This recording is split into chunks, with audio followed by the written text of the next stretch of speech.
Everybody, welcome back to the Scentatar Fragrance channel. Thank y'all so much for being here today. It's a pleasure to have you back.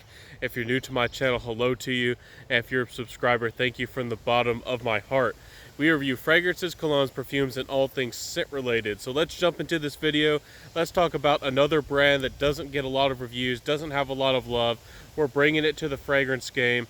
Not a lot of people know about this fragrance, have reviewed them. This is a brand called Habibi. Now, first off, I do want to give a shout out to Danielson.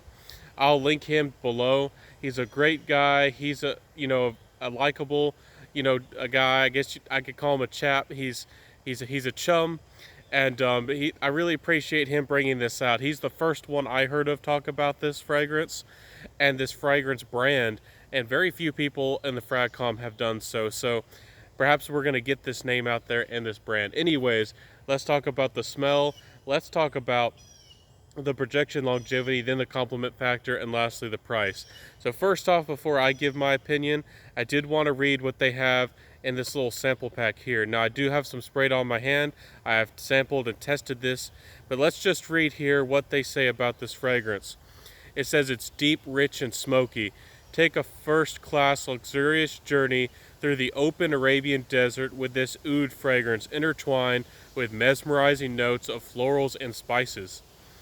An elegant floral bouquet is awakened by invigorating citrus and spicy notes. The base reveals a balsamic oud with amber and musk. So that definitely they're giving you impressions of the notes, kind of what's going in and what it's supposed to smell like. So first off, when I smell this fragrance, I notice that there are definitely florals going on. Now, the florals don't hit you at first like a citrus can, but I do notice that this fragrance has a floral feel. It does become more well blended for sure. Then I notice that there is some earthiness to this fragrance. There definitely is a complexity, and then there's this yin and yang with those earthy vibes, with those balsamic kind of vibes, blending with those florals, which is very interesting, especially in an oud fragrance. Now, first off, you're probably very interested in hearing about the oud. The oud here is more of, I guess you could say, a casual oud. It's not animalic, this is not barnyard, but this definitely does have, I guess, a serious vibe or some complexity to it. Though I wouldn't, if I was to color the oud, which I think helps describe an oud, I would say this is a light brown oud. This isn't cashmere, this isn't like a suede-like oud, but it definitely is more on the lighter side of oud, I guess you could say. It's definitely not a black, intense tar-like oud either. And I have sampled and tried Montals, Manceras, and a number of other ones. But I still have a lot to learn about oud. Besides that, I guess this fragrance is lifted up and brightened a little bit by citrus. It's hard to tell what the citruses are. They don't jump out. They're very well blended, perhaps. They say it's a floral bouquet. It is particularly hard to tell what the florals are. I definitely can tell that there's a little bit of jasmine, but I can't really tell what the other florals are blended in this particularly. The spices here, I do want to talk about the spices. When you think of a desert fragrance, you think of it being very dry, like a desert. This fragrance is more complex, and again, it is more earthy and floral than it is desert. So it is a hybrid of things. It is a mix of things for an oud fragrance, which is very interesting. Definitely is niche-like, and we're going to talk about the price later, so don't go away. So that is definitely going to be a factor with this. So it's very interesting. It's not particularly spicy. If I gave the spice a particular color, I would say that this is more of a brown or an aged spice. This isn't a red, youthful, bright spice that you might expect out of something like Polo Safari. And this fragrance isn't as dry as you might expect a desert fragrance, just like Andy Towers' masterpiece, La Desert Américaine. Of course, I try to say that. If I summarize this real quick, what you're getting here is a very complex, earthy, floral oud fragrance that isn't too heavy, it's not too intense, but it definitely is a very interesting fragrance. Hard to describe, just like my friend Danielson said. So with projection longevity, this is a really interesting creature. So first off, this fragrance lasts and lasts and lasts. With an oud fragrance, you're expecting performance, and this fragrance isn't beast mode overall, but you definitely are getting performance. I get 7 or 8 hours out of this fragrance, which is good. You probably, especially if you're a Western person in the U.S. or other Western type countries, an oud is very distinctive and easier for people to pick up on, so you probably don't want it to be extremely strong or particularly strong. So this fragrance actually does a good job of this. This is an elbows length fragrance for the most part. It's not a skin scent, but it's definitely not projecting out a lot. So when people get close to you, it's more of a personal scent, and so it's more unique and it's definitely different. So I think it's going to be more appreciated when it's a personal scent and they connect it to you. If you're wearing too many sprays of an oud, or it's a very loud oud, especially to a Western market, it's going to be very different, and it's not going to come across the right way or the same way. So that's just my opinion, though. Anyways, let's talk about the complement factor and of course the price here in a second. So with the complement factor, this is a better oud for the Western market. Now there's Oud for Greatness by Initio, I believe it is, and that's a very versatile, good oud. Probably overall for the Western connoisseur, Black Oud for a guy from Montal is fantastic, and there's just a number of other ones like Oud Satin Mood by MFK, I think it is.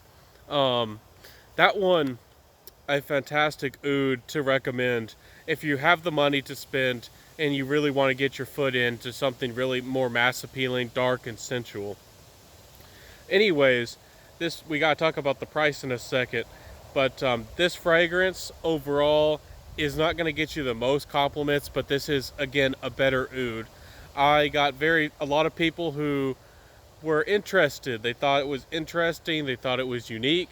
They could only smell it when they were closer to me, which overall I really appreciated, and it helped boost my vibe, helped boost my confidence and personality. And I thought that was a really good thing overall. So overall, this is more of a confidence booster than a compliment magnet. If you want compliment magnet fragrances, go for Dylan Blue by Versace, Dior Sauvage, Mont Blanc Individual, Nautica Voyage, and all those other, Invictus, all kinds of fragrances like that. But overall, fantastic fragrance, very artistic, but yet likable. It has some brightness to it. It has the florals, which help, bring up the composition so it's not too dark or heavy, and which really helps this fragrance be, a little bit more easier to wear in more occasions, but it is an oud. So compliment factor wise, I would only find myself wearing a fragrance like this. Perhaps if I'm going to a special restaurant, and I'm not for myself, if I'm going solo somewhere and I feel like I want to be interesting or unique, avant-garde perhaps, even though this isn't an avant-garde fragrance, especially in the oud world, I would wear this fragrance for that kind of occasion. So with the price, this is going to be a shocker for some of y'all. With oud fragrances, they're especially well done, well composed, and quality. We often expect really high price tags. Well, with Montals, the cheapest we can get them is usually 80, maybe 100. They're usually 150 plus. What you're getting here is an $80, well blended, good quality oud fragrance, 80 bucks. And again, I'm not sponsored by them, but they do have a special Ramadan sale going on right now, and it's 25% off, which is fantastic. So you can get this, I believe, $67 or so plus tax, about $70 shipped. So you're getting something that's, if you want niche on a budget, if you want an oud fragrance that's niche on a budget, this is no doubt about it right now one of the best things you can go for. If you want to put your foot in the water and jump into oud, this is one I would recommend. I think is better. Again, with the compliment factor, this is unisex, especially if you're familiar with oud. In the Western market, I do feel, because of this earthiness, this balsamic, almost dark vetiver-like nature, that to a lot of people in the Western market, this is going to be a little bit more on the masculine side, just a little bit, but it could be worn by a confident lady. I just don't know, and I don't expect many Western ladies to want to wear a fragrance like this. And for guys, again, this does have some florals to it, but it's very well done. Anyways, factoring in that this fragrance is an $80 complex quality oud fragrance that is just so interesting and well done. I really do like how the fragrance performs as an oud fragrance, being a little bit more of a personal scent, but yet still lasting a good amount of time, 7 hours or so. I do have to give this one a higher rating than I first expected. I would give this a solid 7.5 out of 10. Might be tempted to give it an 8 out of 10 in the future. Overall, because of that price, this fragrance is really, you know, a real standout kind of juice. You're really getting a good bang for your buck here. I don't know if Habibi is undercutting themselves, value for money. But they're doing a good job. I want to get their name out there and encourage y'all to try them. There's lots of indie brands and upcoming perfumers who need a little bit of a spotlight. And of course, in the future, I would love to work with them, interview them, all kinds of things. So thank y'all so much for being here. This has been my long-winded review of Habibi, Habibi's Desert Oud. Let me know if you like more in-depth reviews, if you like more, longer reviews. I can do these, and I do really like to talk about fragrances and really get in depth with how the fragrance smells, how it comes across, and there's a lot to say about a lot of fragrances. So thank y'all so much for being here. If you've stuck around, I think you enjoy my content, so please like, comment, subscribe. Definitely hit that notification bell beside the subscribe button so you never miss an episode, and share the video if you're feeling really generous. So thank you so much for being here today. It's a pleasure to have you, and this fragrance has been a fantastic one. This fragrance has been really interesting. I bought a whole sample pack, so more reviews coming. I hope that I can possibly get a better discount code, or perhaps do a special promotion for you guys on my channel. I'll be in touch with Habibi and see what we can do. But thank y'all for being here. Appreciate you so much, and I'll see y'all next time. Of course, don't forget to wear what you love. That's what we say. And I'll see you next time, and bye.